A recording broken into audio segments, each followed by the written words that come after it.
یقین کرنا بہت مشکل ہے کہ ہم جس دور سے گزر رہے ہیں، ایک زمانہ وہ بھی تھا جب حرمین کی سرزمین سے حق کی صدا بلند ہوتی تھی، جب وہاں سے کفر کی ایوانوں میں زلزلے آتے تھے، مگر آج وہی سرزمین کفار کو ویلکم کرنے میں جھک چکی ہے۔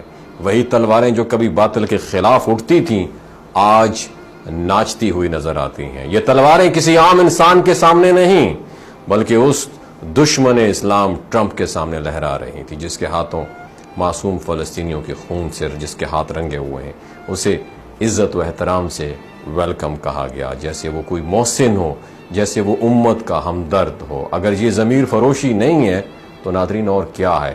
یہ ایسا تمانچہ ہے جو پوری امت کے چہرے پر مارا گیا ہے اور ہم خاموشی سے تماشا دیکھ رہے ہیں۔ اسلام نے عورت کو عزت دی، پردے کا تاج پہنایا، اس کی عظمت کا علم بلند کیا، لیکن آج وہی عورتیں جو مسلم ممالک کی نمائندہ کہلاتی ہیں اسی کافر کے سامنے کھڑے ہو کر مسکرا رہی ہیں، اس سے ہاتھ ملا رہی ہیں جیسے کسی کامیابی کا جشن منایا جا رہا ہو۔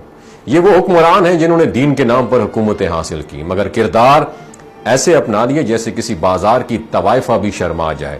وہ نظریہ، وہ غیرت، وہ حیا جو اسلام کی پہچان تھی آج صرف کتابوں اور تقریروں میں صرف باقی رہ گئی ہے۔ یہ پہلا موقع نہیں ہے جب مقدس سرزمین کی حرمت کو پامال کیا گیا، اور اس سے پہلے بھی وہاں فیشن شوز ہوئے، نائٹ پارٹیز سجائی گئیں، موسیقی کی محفلیں گرم ہوئیں۔ وہ جگہ جہاں کبھی قرآن کی تلاوت گونجتی تھی، جہاں نبی کریم صلی اللہ علیہ وسلم کا پیغام سنایا جاتا تھا، آج وہاں گانے بج رہے ہیں اور بے حیائی کو ترقی کا نام دیا جا رہا ہے۔ چادر جو پہلے عزت کی علامت تھی اب فیشن کا حصہ بن گئی ہے، اور وہی کی زمین کو واہیات کا مرکز بنا دیا گیا ہے۔ کیا یہی ترقی ہے؟ کیا یہی نئی دنیا ہے؟ پرچم پر کلمہ طیبہ لکھ کر اس کی بے حرمتی کرنا، ناچ گانے اور فحاشی کے پروگراموں میں اس پرچم کو لہرانا صرف علامتی جرم نہیں ہے، یہ عقیدے کی توہین بھی ہے۔ کلمہ اب دلوں میں نہیں صرف سرکاری جلسوں اور تقریبات میں رہ گیا، اور اس کی روح کو دفن کر دیا گیا ہے، اور ہم خاموش تماشائی بنے ہوئے ہیں۔ اور سب سے بڑا ظلم جو قبلہ اول پر بم برسا رہے ہیں، بچے شہید ہو رہے ہیں، مائیں لاشیں اٹھا رہی ہیں، اس وقت یہ حکمران جشن منا رہے ہیں، رقص کر رہے ہیں، کفار کے ساتھ بیٹھ کر کہہ لگا رہے ہیں۔ یہ وہ لمحہ ہے جب پوری امت کا دل روتا ہے مگر ان کے چہروں پر کوئی شرمندگی نہیں ہے۔